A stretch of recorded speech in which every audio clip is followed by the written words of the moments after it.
আসসালামু আলাইকুম, আশা করি সবাই ভালো আছেন। আমি সাইফুর রহমান কাতার থেকে বলছি। বন্ধুরা, আজকে আমি আমার চ্যানেলে আপনাদেরকে দেখাবো কিভাবে সিট বেল্ট লাগাবেন। টেস্টের সময় যদি আপনি সিট বেল্ট ঠিক মতো লাগাতে না পারেন, আপনাকে জীবনেও কিন্তু পাস দেবে না। আপনি হাজারো গাড়ি চালালেন, 10 বছর গাড়ি চালালেন, কিন্তু সিট বেল্ট আপনি লাগাতে পারেন না, আপনাকে কিন্তু লাইসেন্স দেবে না। তার জন্য আমাদের শিখতে হবে, স্টেপ বাই স্টেপ, প্রত্যেকটি স্টেপ আপনাকে জানতে হবে, শিখতে হবে। যখনই আপনি জানবেন, আপনি শিখতে পারবেন এবং টেস্ট দিতে পারবেন।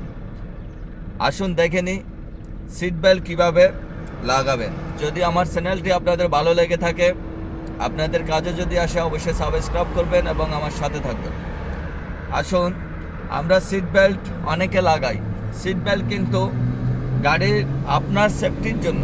সিট বেল্ট হচ্ছে আপনার সেফটির জন্য। সিট বেল্ট অত্যন্ত গুরুত্বপূর্ণ একটা বিষয়। সিট বেল্ট লাগানো, আমরা অনেকেই সিট বেল্ট লাগাই।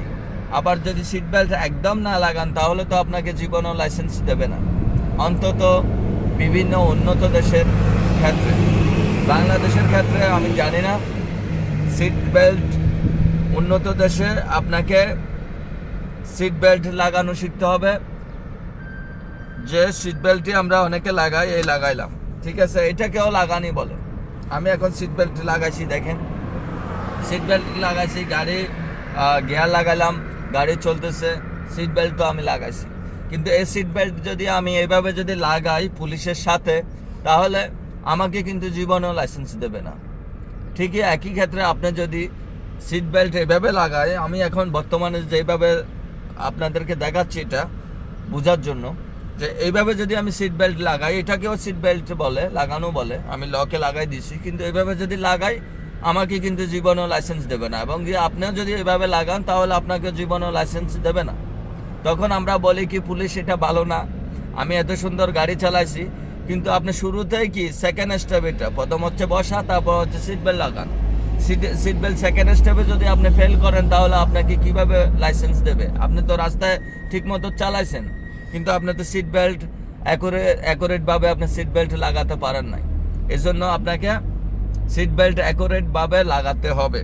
তাহলে আমরা কিভাবে অ্যাকুরেটভাবে লাগাবো? এখন আপনি এই সিট বেল্ট ঠিক করবেন এবং ঠিক এইখানে করে, ঠিক এইখানে উপরে, পেটের উপরে না। আমি প্রথমবার পেটের উপরে লাগাইছি। পেটের উপরে আপনি সিট বেল্ট লাগাবেন না, এটি লক্ষ্য রাখতে হবে আপনাকে। আপনি লাগাবেন কোমরের উপরে, কোমরের উপরে লাগিয়ে লক মারবেন এবং এইভাবে দেখবেন যে আপনার এটা ঠিক আছে কিনা।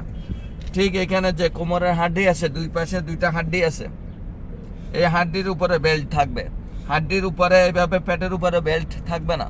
এই জন্য আপনাকে কোমরের হাড্ডির উপরে বেল্ট থাকতে হবে। এখানে যে আমাদের হাড্ডি আছে কোমরের, এইখানে ওই হাড্ডির উপরে বেল্ট থাকবে। কেননা এটি হচ্ছে যে আপনার সেফটির জন্য। হাড্ডির উপরে বেল্ট থাকলে যখন আপনার গাড়িটা, আল্লাহ না করুক, আপনার গাড়িটা যখন অ্যাক্সিডেন্ট হবে, তখন কিন্তু আপনাকে এই বেল্টটি রক্ষা করবে। অন্তত 80% আপনাকে এই বেল্টটি রক্ষা করবে। তা না হলে কিন্তু আপনার অনেক ক্ষতি হয়ে যাবে। এই জন্য আপনাকে যখন বেল্ট চিপে ধরবে, তখন কিন্তু আপনার এই সিট বেল্ট আপনাকে অনেক আহত করবে। এই জন্য সিট বেল্টটি কোমরের উপরে, হাড্ডির উপরে থাকলে তখন আপনাকে ধরে রাখবে। পেটের উপরে থাকলে আপনার পেট খিসে ফেলবে। এই জন্য কোমরের উপরে কোমরের যে হাড্ডি আছে, হাড্ডির উপরে লাগাবেন। তাহলে পুলিশ আপনাকে দেখলো যে আপনি ঠিক মতো লাগাইতে পারছেন। বাকি সেক্টরগুলো যদি ঠিক মতো করতে পারেন, তাহলে ইনশাল্লাহ আপনি লাইসেন্সের মালিক হবেন। বিভিন্ন উন্নত দেশে আপনাকে যদি ফুল সেক্টরটা যদি আপনি পাস করেন, তারপরে আপনি লাইসেন্সের মালিক হবেন। আজকে এই পর্যন্তই। আশা করি আপনারা আমার ভিডিওগুলি দেখবেন এবং আমার সাথে থাকবেন। আল্লাহ হাফেজ।